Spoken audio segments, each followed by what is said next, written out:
कुछ ही देर में हमारे बीच कार्यक्रम के मुख्य अतिथि श्री इंद्रपाल बिश्नोई जी, सिटी मजिस्ट्रेट महेंद्रगढ़ होंगे और हम कार्यक्रम की शुरुआत करेंगे। कार्यक्रम की रूपरेखा के बारे में आप लोगों से, जैसा कि आप लोगों के पास आ चुका होगा कार्यक्रम की रूपरेखा, आज के इस कार्यक्रम में हमारे बीच श्रीमती कृष्णा, सचिव जनवादी महिला समिति भिवानी है, श्रीमती आशा शर्मा, CDPO महेंद्रगढ़, और प्रिया दिल्ली से आए हुए हमारे कुछ साथी हैं।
सम्मेलन में आप सभी का स्वागत है। कार्यक्रम के मुख्य अतिथि श्री इंद्रपाल बिश्नोई जी, CTM महेंद्रगढ़, श्रीमती आशा शर्मा, श्रीमती कृष्णा, आप सभी का नारी नेटवर्क और प्रिया महेंद्रगढ़ की तरफ से मैं स्वागत करती हूँ।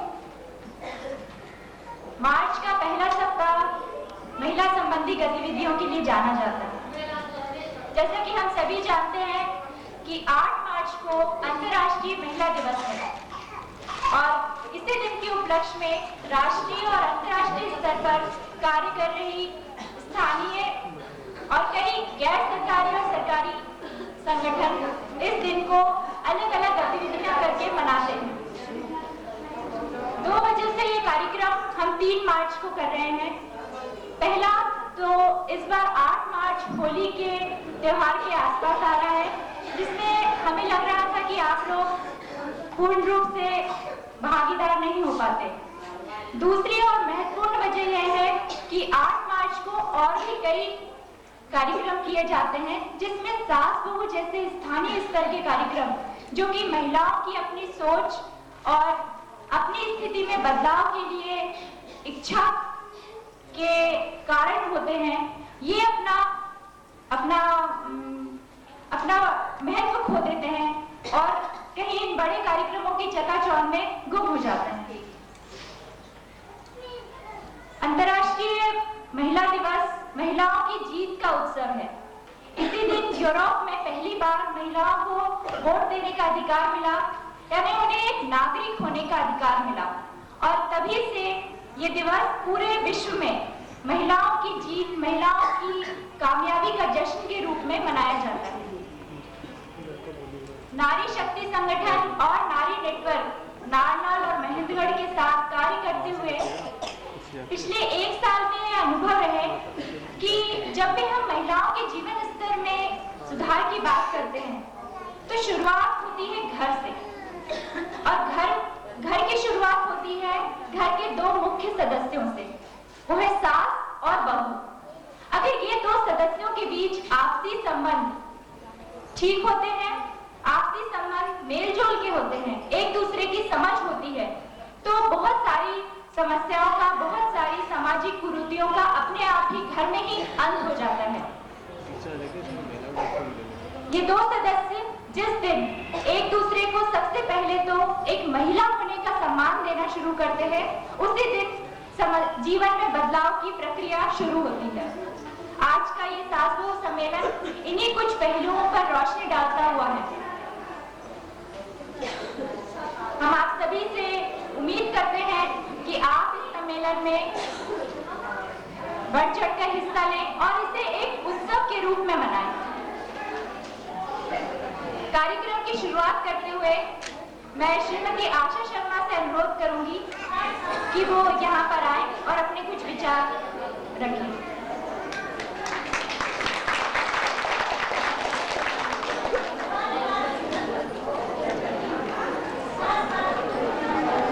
श्री सुंदरपाल सिंह प्रिया संस्था के संयोजक शिवराज पाल जी, प्रियंका जी और दिल्ली से आए हुए प्रिया संस्था के अधिकारी व कर्मचारी और एजुकेशन डिपार्टमेंट से आई हुई, भिवानी से आई हुई सेक्रेटरी और गांव से आई हुई माताएं, बहनें, यानी कि सास व बहुएं। आज प्रिया संस्था की तरफ से अंतर्राष्ट्रीय महिला दिवस सास बहू के सम्मेलन के रूप में मनाया जा रहा है। ये बहुत ही खुशी की बात है और सबसे खुशी की बात ये है कि एक अलग तरीके से जो सास और बहू का जो सम्मेलन किया गया है, ये एक पहला उत्सव है जो कि प्रिया संस्था की तरफ से मनाया जा रहा है। हमारे परिवार में आजकल बहुत ही तेजी से बढ़ रहे युग में एकल परिवार शुरू हो गए हैं, जिससे सास और बहुओं को अलग अलग रहने के लिए मजबूर होना पड़ रहा है। सास अलग रहती है, बहुएं अलग रहती हैं, जिससे आराम से बैठो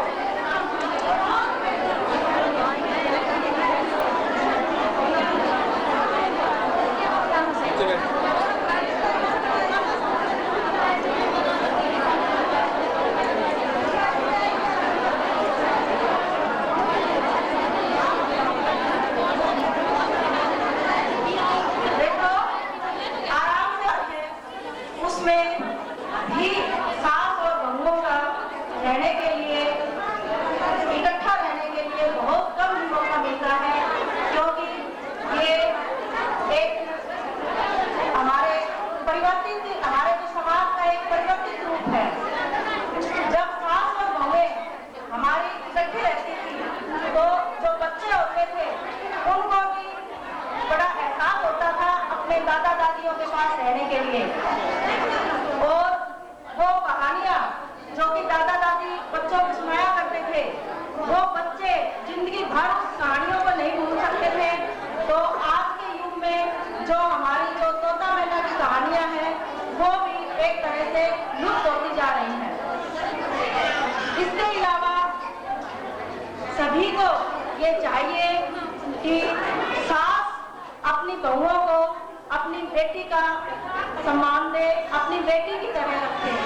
हो जाते हैं, पुरुष ने तो एक छोटे से शब्द में बोल दिया कि भाई बहू को लड़की हो गई तो इसको भाई चेकअप करवा लो, इसको दिखा लो। तो उसने तो एक दो शब्दों में कह दिया, लेकिन आगे आने वाली कौन है? वो सास है। तो बदनामी किसको मिलेगी? सास को मिलेगी। तो मैं तो आप सभी सास से ये निवेदन करूंगी कि आप अपनी स्थितियों पर क्यों बदनामी लेते हैं? अगर बहू कम दहेज लाती है तो आप क्यों बोलते हैं? अगर घर का कोई परिवार का पुरुष मेंबर भी ये कह देता है कि कम दहेज लाई है, तो आप अपने पुरुष को उनको भी समझाओ और आप अपने ऊपर बदनामी मत लो। इसके अलावा महिला एवं बाल विकास विभाग की तरफ से एक अभियान चला है, जिसमें हमने ये रखा है कि गांव में जितनी भी पढ़ी लिखी बहुएं हैं, उनकी एक कमेटी बनाई जाए, उनकी मीटिंग ली जाए और कुछ उसमें पुरुष भी शामिल किए जाए, जैसे उसमें 10 महिलाएं और 5 पुरुष शामिल किए जाए और वो सब मिलके मीटिंग ले और वो गांव में ये देखें कि जो गांव में दहेज प्रथा, बाल विवाह, कन्या भ्रूण हत्या, ये तीनों बुराइयां, इनको हम कैसे खत्म करें और उनको खत्म करने में पूरा सहयोग दें। हमने अपने सभी आंगनवाड़ी वर्करों से, मैं आपको इसलिए बताना चाहती हूँ कि आपको भी इस बारे में थोड़ी नॉलेज होनी चाहिए और आप भी उसमें सहयोग दे सके। हमने अपनी आंगनवाड़ी वर्करों से गांव में जो पढ़ी हुई 15 महिलाएं और पुरुष, उनकी एक कमेटी बनाई हुई है। लेकिन जब भी हम कहीं गांव में जाते हैं, उन्होंने हमारे को लिस्ट दे दी, लेकिन जब हम जाते हैं और हम उनसे पूछते हैं कि आपकी जो 15 महिलाएं हैं वो कौन सी हैं, वो इस बुराई को दूर करने के लिए आगे आए। और इसके अलावा जो हमारे सरकार की तरफ से एक अभियान चलाया जा रहा है, बच्चों के वजन का अभियान, उसमें हमने हर गांव में सभी बच्चों का वजन करवाया है, जिनके जो स्कूल में भी जाते हैं, जो प्राइवेट स्कूल में भी जाते हैं, 0 से 6 साल के बच्चों का, उनका सभी का वजन करवाया है हमने, ताकि हमारे जो बच्चे हैं, क्योंकि जो बच्चों का जो दिमाग बढ़ता है, उनकी इंटेलिजेंस जो बढ़ती है, वो 0 से 6 साल तक उनका दिमाग बढ़ जाएगा। फिर अगर मान लो कोई बच्चा बढ़ेगा तो उसके शारीरिक रूप से वो बढ़ेगा। जब हमारे बच्चे में 0 से 6 साल के बच्चे में ही हमारी जो कमी आ जाएगी, तो वो बच्चा कहीं आगे जिंदगी की दौड़ में और बच्चों से वो बिल्कुल पीछे रह जाएगा और पिछड़ जाएगा। और माँ बाप चाहे हम कितनी भी कोशिश कर लें कि भाई हमारा बेटा, हम ये सोचे कि भाई हमारी बेटी है, उसके भी 90% आने चाहिए, हमारी बेटी का भी डॉक्टरी में एडमिशन होना चाहिए, उसका भी इंजीनियरिंग में एडमिशन होना चाहिए, लेकिन जो वो कमजोरी है, जो बचपन की जो कमजोरी है, वो कमजोरी हमारे बच्चों को आगे तक सेकती है। बच्चा चाहे कितना भी पढ़ ले, जब इंटेलिजेंस उसकी कम होगी तो वो नहीं पढ़ पाएगा। इसलिए हमारे इस वजन के अभियान में भी सहयोग दें। हमारी जो वर्कर हैं वो वजन लेने के लिए घर घर में जाती हैं और इसके अलावा वो उन माओं को समझाती हैं। और मैं तो ये कहती हूँ कि परिवार के हर एक सदस्य को, उस एक परिवार में एक बच्चा होगा, 2 बच्चे होंगे, उनको समझना चाहिए कि हमारे बच्चे में क्या कमी है, उसको हम कैसे दूर कर सकते हैं। तो इसमें हमारी जो बहुएं हैं और सास हैं, वो दोनों इसमें सहयोग करें। बहुएं अपने बच्चों को खिलवाएं और सास भी ये देखें कि अपने बच्चों में आहार की किसी प्रकार की कोई कमी ना होने पाए। वैसे हमारा जो महिला सशक्तिकरण का जो प्रोग्राम था वो 8 वर्षों तक चला है। हमारी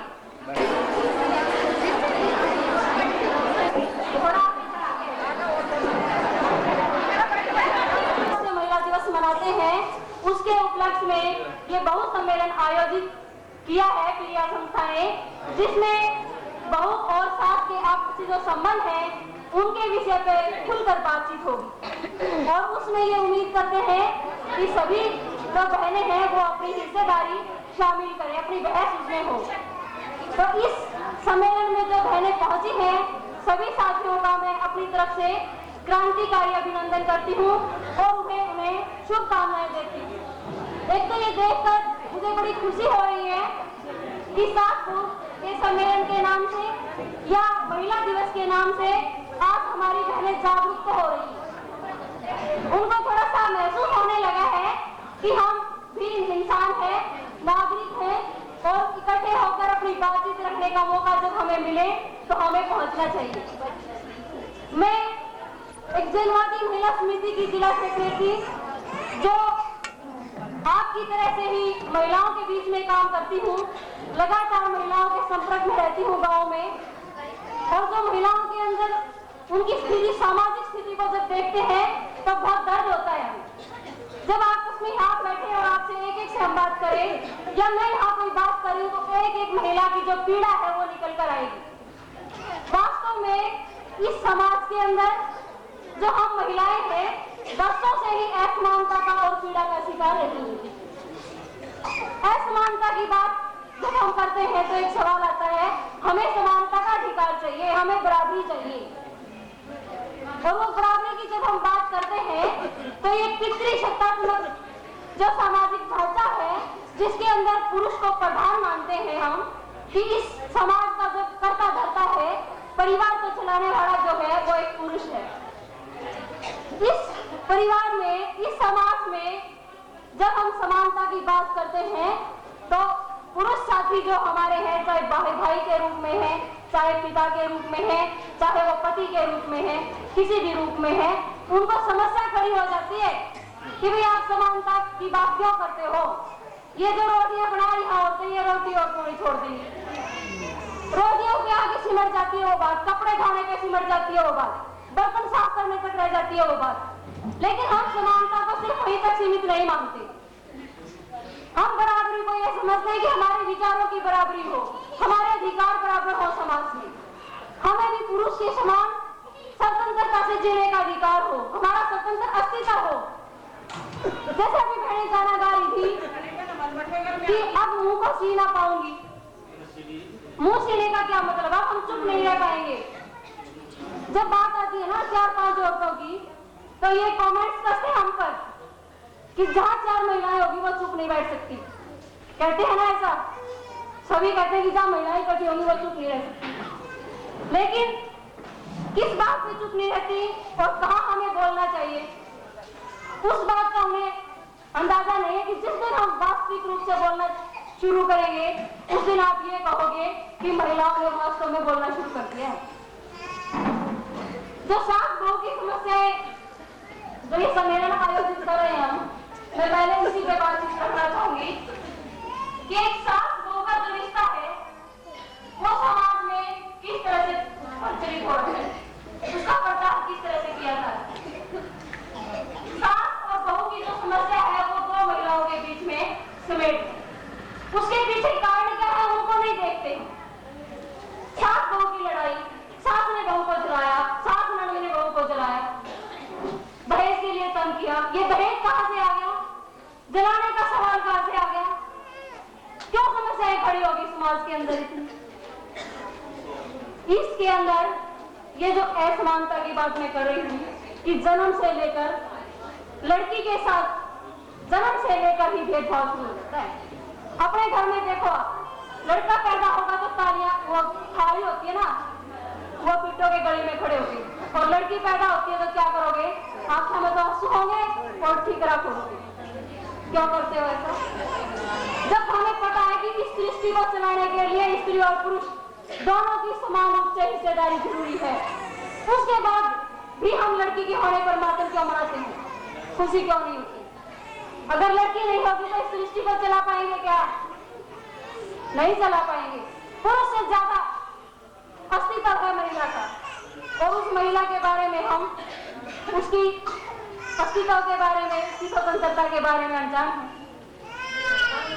दूसरी बात उनकी परवरिश से शुरू होती है।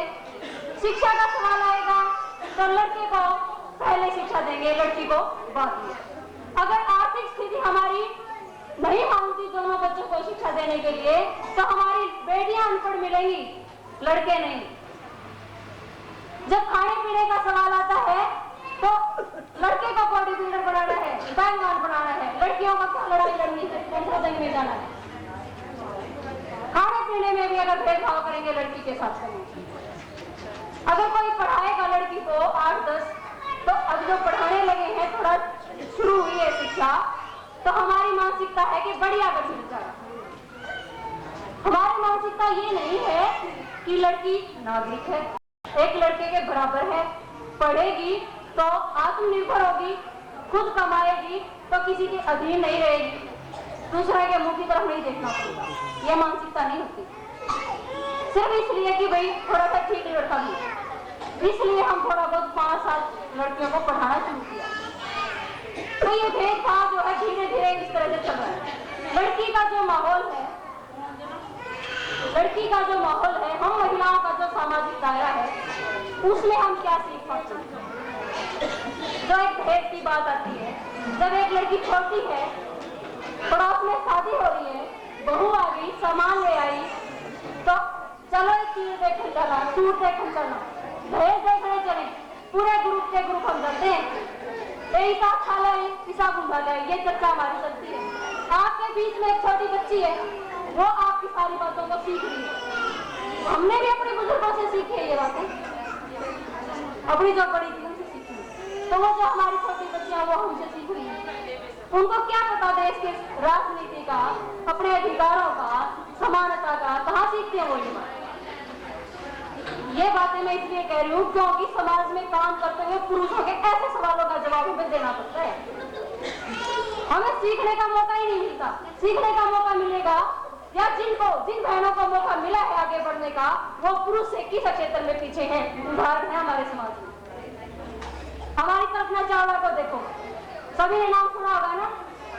कल्पना का नाम सभी ने सुना होगा। अभी पिछले दिनों अंतरिक्ष में गई थी एक लड़की है, और उससे अलावा डॉक्टर्स, इंजीनियर, पायलट, देश की प्रधानमंत्री क्या नहीं है महिलाएं, कहाँ पीछे हैं। जिनको मौका मिला है वो आगे बढ़ी, जिनको मौका नहीं मिल पाता वो नहीं सीख पाती। और हमारा प्रयास यही है कि हमें मौका मिले, अपने अधिकारों के प्रति हम जागरूक हों। और वो कब होगा? वैसे एक बात बताऊं, ये इसमें पुरुष का दोष नहीं है जो हमें सीखने नहीं देता अकेले, उसकी भी मानसिकता वही है। हम अपने बेटे को क्या सिखाते हैं? बेटे को यही कहेंगे ना, अब जा रे तू तो खेला बात, और छोरी ने कहेंगे जाए गोबर गिरा, जाए पानी लिया। उस लड़के को तो शुरू से ही खड़ी कर दिया और लड़की के ऊपर बचपन से ही जिम्मेदारियां डाल दी। तो संस्कार तो हमने डाल दिए, इतनी जल्दी कैसे निकलेंगे? और इन संस्कारों को निकालने के लिए अकेली हमारी भूमिका भी इतनी कामयाब नहीं हो सकती। उसके साथ साथ हमें अपने बेटों के अंदर, पतियों को तो हम नहीं अपने साथ ला सकते, उनके संस्कार बड़े गहरे हैं, लेकिन अपने बच्चों के अंदर हम उन संस्कारों की शुरुआत कर सकते हैं। उनके अंदर इस बात को पैदा कर सकते हैं कि लड़की भी तुम्हारे से कम नहीं है बेटा, एक जैसे हो और तुम्हें दोनों को बराबर अधिकार है। इस तरह से असमानता की शुरुआत बढ़ती जाती है। और वो लड़की जो सास ने सीखा, जो बहू ने सीखा, वो आगे फिर जो उन्होंने देखा समाज में, वही हमारे सास बहू के बीच में आ जाता है। अब कहते हैं कि सास बहू की लड़ाई होती है, क्यों होगी? घर की इतनी जिम्मेदारियां हैं, सुबह उठ के देखो कितने काम करती हो, आप खुद ही गिना लो आप कितने काम करते हो। तो वो काम किसको करने हैं? या तो सास करेगी या बहू करेगी। अब सास पे ज्यादा काम आ जाएगा तो सास चिड़चिड़ी हो जाएगी, और बहू पे ज्यादा काम आ गया तो बहू चिड़चिड़ी हो जाएगी, बहू लड़ेगी। दोनों ही लड़ेंगे आपस में। पुरुष का हाथ बढ़ाएगा निश्चित घर के काम, वो कर रहे हैं उसके अपने अलग काम। तो इस तरह से ये जो छोटे छोटे काम हैं, जिनके ऊपर ज्यादा काम का बोझ हो जाता है, उनकी आपस में घरेलू काम को लेकर लड़ाई चलती है। दूसरी बात, जो दहेज की बेहतर और समाज में आपस में बातचीत कम करें, जो सास बहू के बीच में दहेज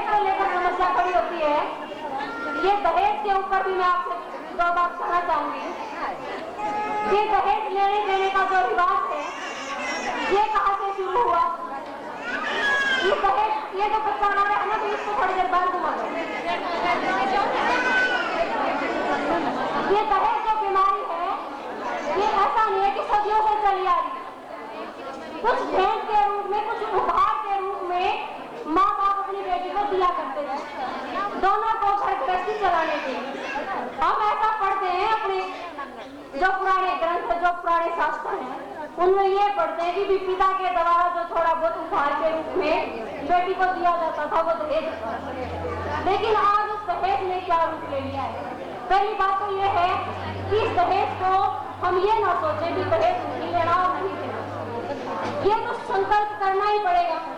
लेकिन उससे पहले ये सोचना है कि दहेज लेने से या दहेज देने से हम अपने साथ क्या करें। हमारी कीमत दहेज के साथ आकी जा रही है। समाज में सामाजिक स्थिति है हमारी महिलाओं की, भ्रूण हत्या है। भ्रूण हत्या ने कितना विकराल रूप ले रखा है समाज में। कोई नहीं चाहता उसके घर में लड़की पैदा हो, और पता लड़की न पैदा होने के कारण समाज में कितनी समस्याएं खड़ी हो गई। आज इस दहेज जैसी समस्या ने, सामाजिक असुरक्षा ने, जो सामाजिक माहौल हमारा बिगड़ता जा रहा है, लड़कियों की सुरक्षा नहीं है। कॉलेज में, खेत में, परिवार में कहीं भी महिला जाए, उसकी इज्जत को खतरा है। हमारा सामाजिक माहौल बिगड़ा हुआ है। गुंडागर्दी इतने बड़े पैमाने पर फैली हुई है, लड़कियों के साथ लगकर छेड़खानी इतनी ज्यादा बढ़ी हुई है कि हमारी सुरक्षा जो है खतरे में है। इस सामाजिक माहौल को, इस दहेज जैसी बीमारी को हम देखते हुए लड़की को पैदा करने से ही रोक रहे हैं, लेकिन उस लड़की को पैदा न करना इस समस्या का हल नहीं है। इसको हल निकालने के लिए आपको एकजुट होना पड़ेगा, और जो हमारी मूल समस्या है उसको मिटाने के लिए संघर्ष करना होगा। हमारी जो बेटियां हैं, टेस्ट करवा दिया और उनको मरवा दिया।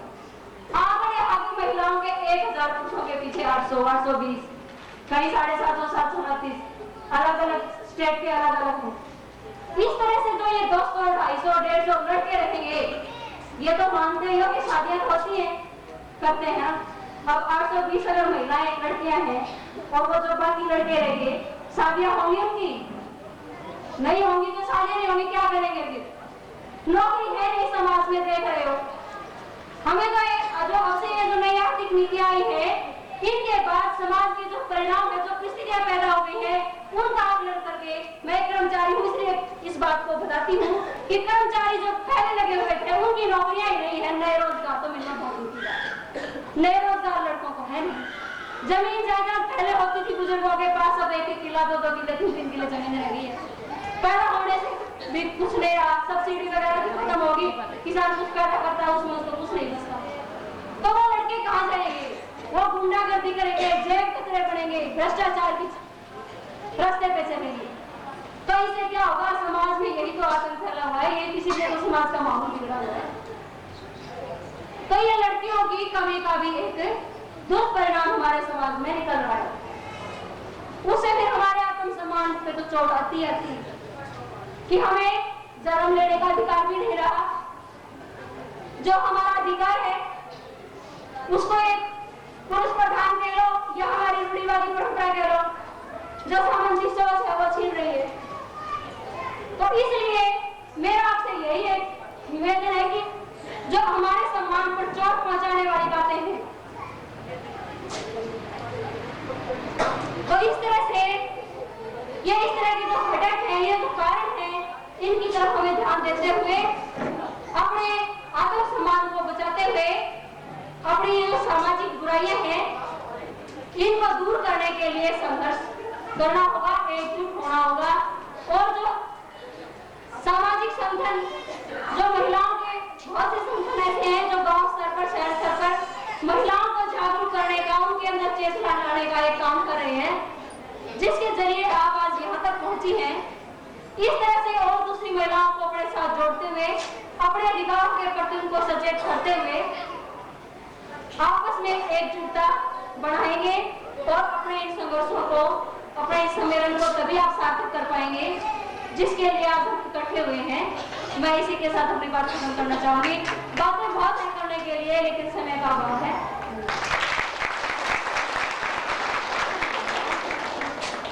धन्यवाद कृष्णा जी। अब हम एक फिल्म देखेंगे, कम से कम एक तिहाई। इस फिल्म के बारे में कुछ बातें बताना चाहती हूँ।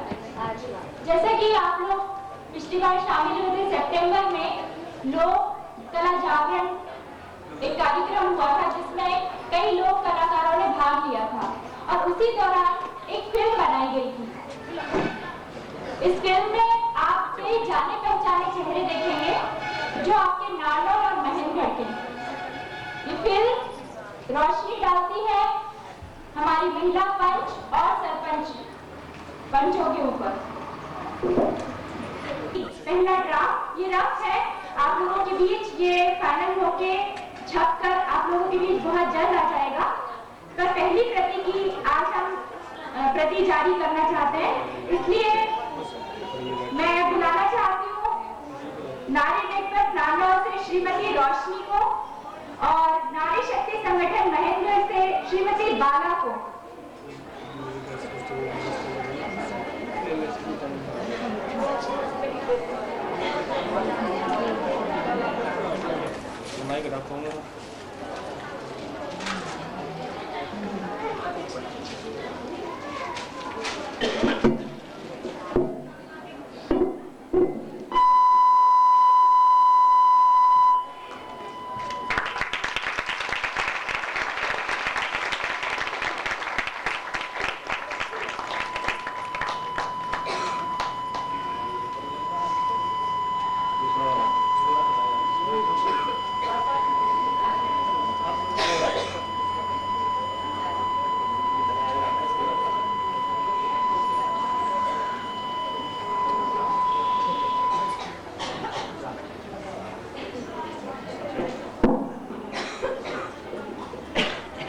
इसके बाद मैं अनुरोध करना चाहूंगी मुख्य अतिथि श्री विश्नोई जी से कि वे यहाँ पर आकर आज के दिन और इस सम्मेलन से जुड़ी हुई कुछ बातें बताएं।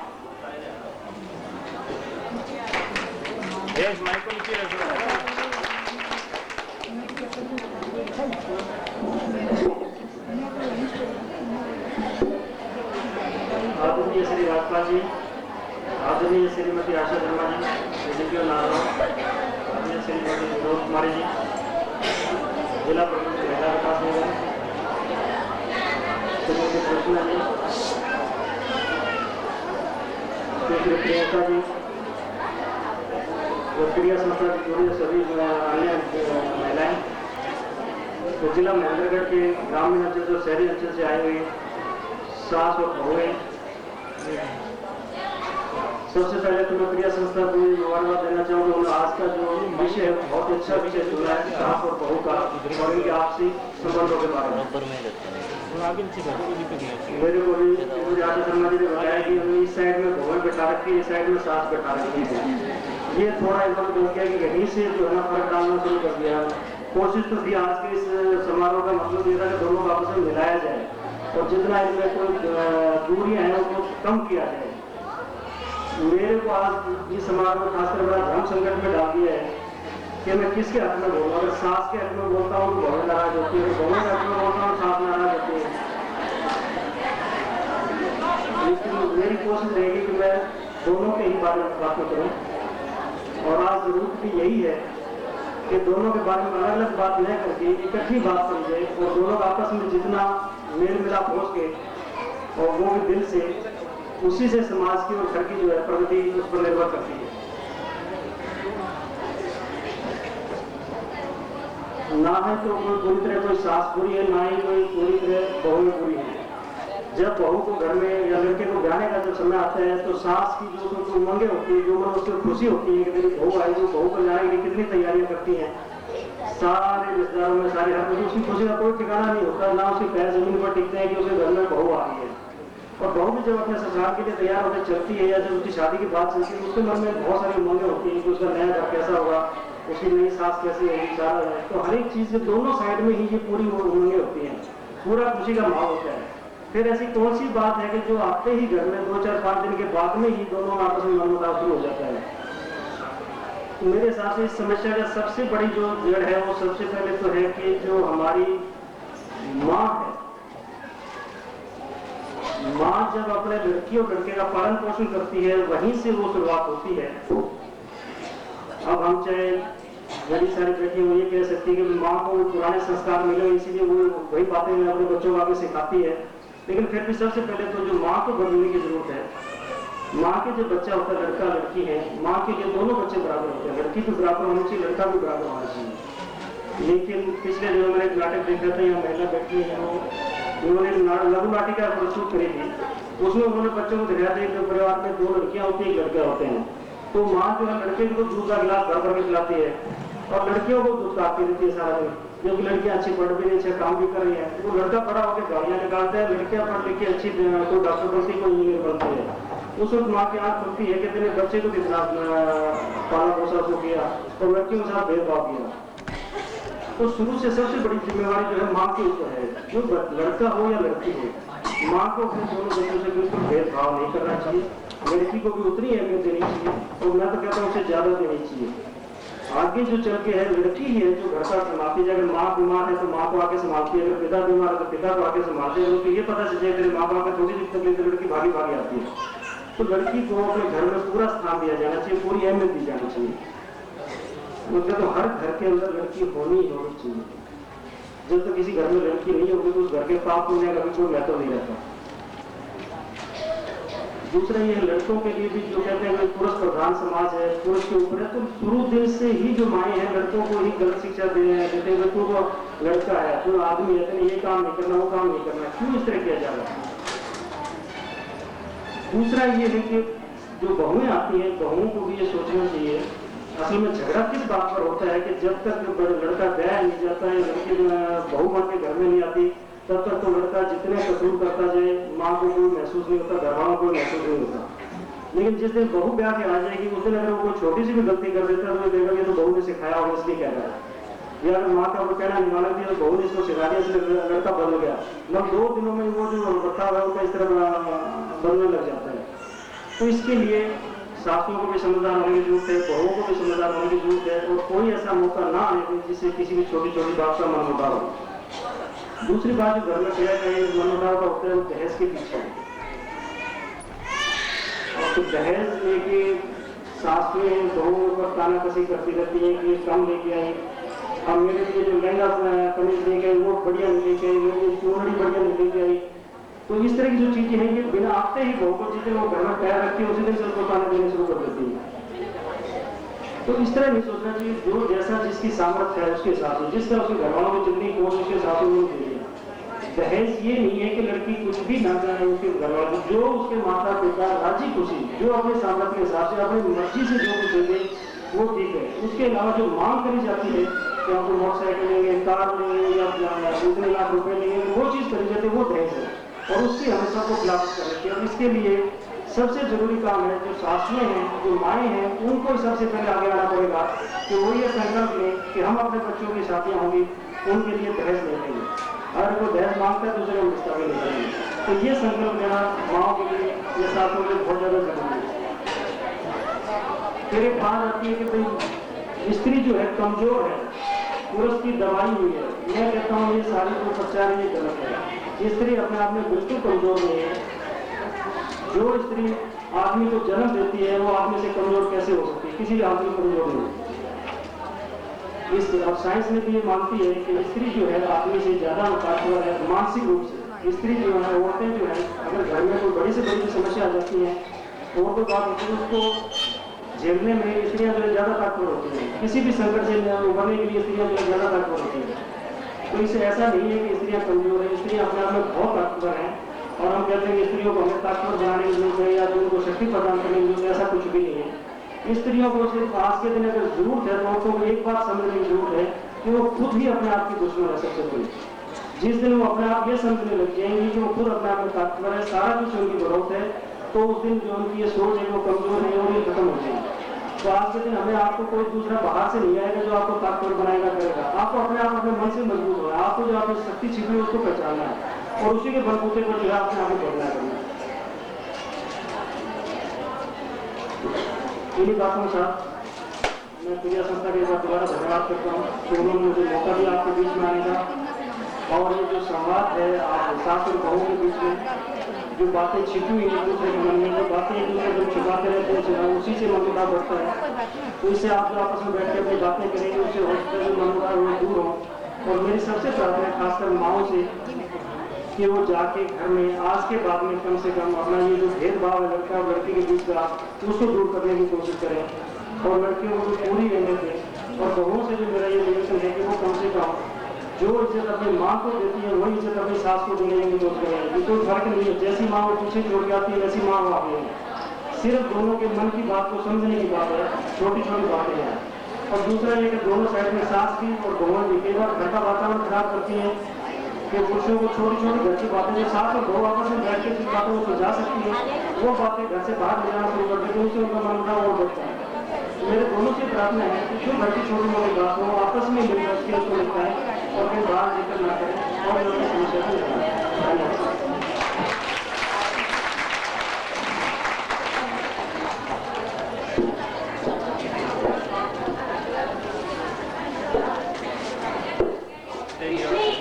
जनवरी को नारी शक्ति संगठन महेंद्रगढ़ ने 1 वर्ष पूरे किए थे और इसी उपलक्ष्य में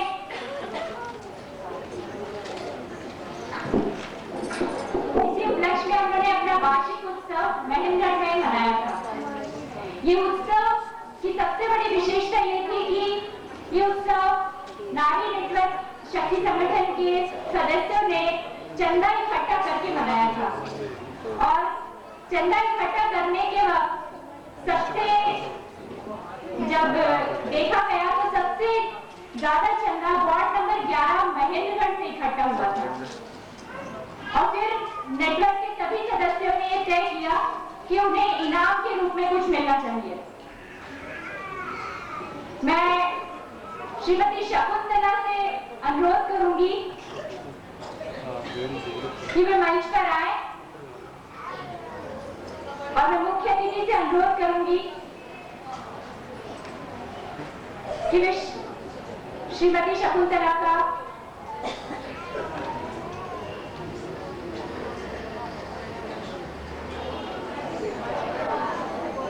सम्मान करें।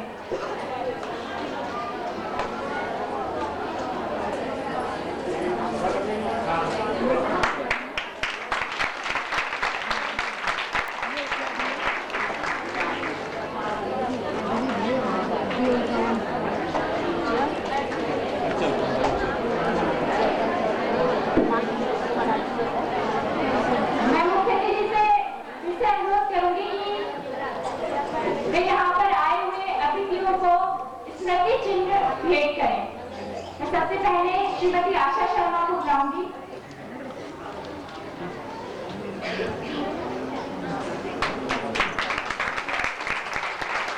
श्रीमती कृष्णा,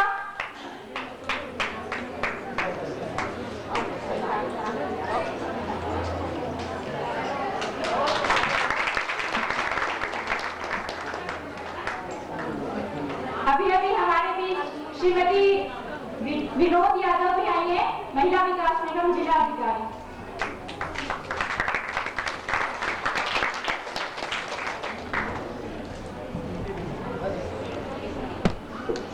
मैं श्री राजपाल जिला अधिकारी प्रिया महेंद्रगढ़ से अनुरोध करूंगी कि वे यहाँ पर आकर मुख्य अतिथि को स्मृति चिन्ह भेंट करें।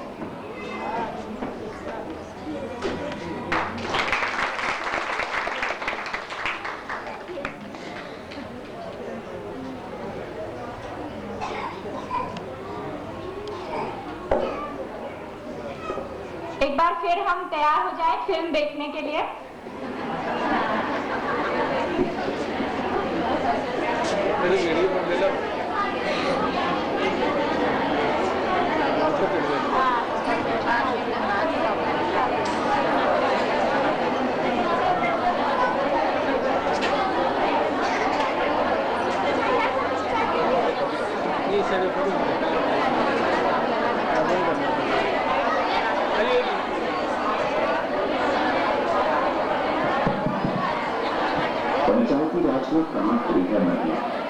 कितना स्थान से ये छोड़ा गया।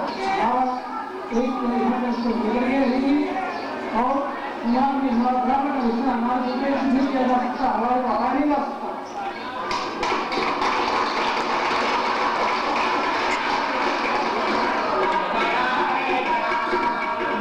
मेरी पत्नी सरपंच है। पुरुषों का जब अधिकार छीना जाता है तो दुख तो उनको नहीं होगा। हमारे गाँव में जन भीड़ थी इसलिए हम खड़े नहीं हो सकते थे। वो ये सोचते हैं कि जो ये हमारी जगह में निकलने लग गई है उनका हमारा स्थान मिल रहा है तो जगह में होनी चाहिए होती है। हरियन सीट ना हो तो जी फिर आदमी खड़ा हो जाता है। औरतों के ऊपर पति का बहुत दबाव है, पति का भी, ससुरे का भी होता है, देवर जेठ का भी होता है। औरतों के ऊपर तो बहुत दबाव है और घर के दबाव से निकल के समाज का भी दबाव होता है। जैसे समाज में आते हैं, हम काम कर रहे हैं और हमारे गांव के तो नहीं, शायद बाहर के गांव के लोग तो जैसे बोलते हैं कि ये तो औरतें हमारा है, इनका क्या है, ये तो रोज चल पड़ती है, पता नहीं कहाँ जाती कहाँ नहीं जाती। ये उनको अच्छा नहीं लगता कि महिला जा रही है कहीं अपना काम खुद कर रही है और उनको बहुत सी कई बार तो कुछ लोग ऐसी बातें बनाने लग जाते हैं कि ये रोज जाती है, ये करती है, वो कर रही है, क्यों जाती है, ऐसी बहुत सी बातें हमारी फैल जाती हैं। कई गाँवों में ऐसा कि सरपंच लेडीज बन जाती है लेकिन वो आगे नहीं जा पाती। अपने गांव की पंचायत में आकर के बैठ रही है, सुन रही है, कभी कभार आवाज भी उठा रही है, तो हमारी सफलता की शुरुआत तो हम वहीं से देखते हैं। ये सच है कि हमारा अपनी इच्छा है कि वह महिला अगर सरपंच है तो पूरा का पूरा निर्णय प्रक्रिया लोकतांत्रिक तरीके से अपने हाथ में ले, लेकिन उसका अपनी घर की चार दीवारी से बाहर निकलना, बाहर निकल करके गांव की सभा में आना, ग्राम सभा में आना, वहां बैठना, पुरुषों के बराबर बैठना, ये सब हमारी सफलताओं के इंडिकेटर हैं कि आखिर महिलाएं समाज में बराबर के हिस्सेदार हैं। उनकी बच्चे को जन्म देने से लेकर कृषि, अर्थव्यवस्था और सार्वजनिक निर्णय प्रक्रिया में पूरी हिस्सेदारी की आवश्यकता है। और जब जब हमारा समाज महिलाओं की स्थिति के प्रति उदासीन रहा, तब तब इस देश का विनाश ही हुआ। ये इतिहास अपने देश का भी है और सारी दुनिया का भी है। जब तक हमें बराबरी नहीं मिलती तब तक कम से कम 1/3 हिस्सेदारी, ये मत समझना कि मैं चुप हूँ।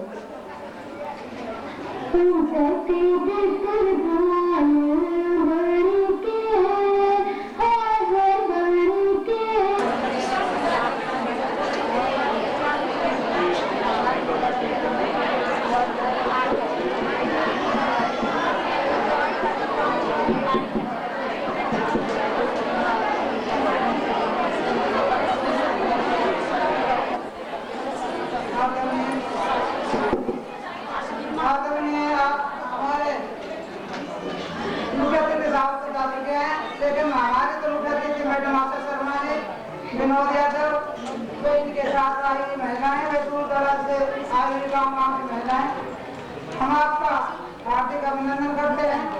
और आज इतना खुशी का दिन है कि क्रिया संस्था ने सास बहू सम्मेलन यहाँ चलाने के लिए हमको बुलाया। सास बहू को प्यार नहीं होगा तो गृहस्थी नहीं चलेगा, क्योंकि सास बहू को बेटी की तरह समझे और बहू सास को जन्म देने वाली माँ की तरह समझे तो गृहस्थ जीवन बहुत अच्छा चलेगा। नहीं तो देखते हैं आजकल कि लोग झगड़े बढ़ते जाते हैं। इस पर हम आपको एक नाटक दिखाएंगे, गलती हो तो क्षमा करना। चुनरी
रेखा, हाँ माता जी। ए बेटा, आज मेरे छाते में दर्द है। मैं क्या करूँ तो? ए बेटा, मुझे गोली दे दे। ये गुंडन गोल। मैं तेरी हड्डी पे रहूँ, गुंडन गोल दूँ। ए बेटा, मैं तेरे साथ तो सुन। मैं क्या करूँ साथ में तेरी सेवा पानी करना है तू। तो क्या करना है बेटा? तने सेवा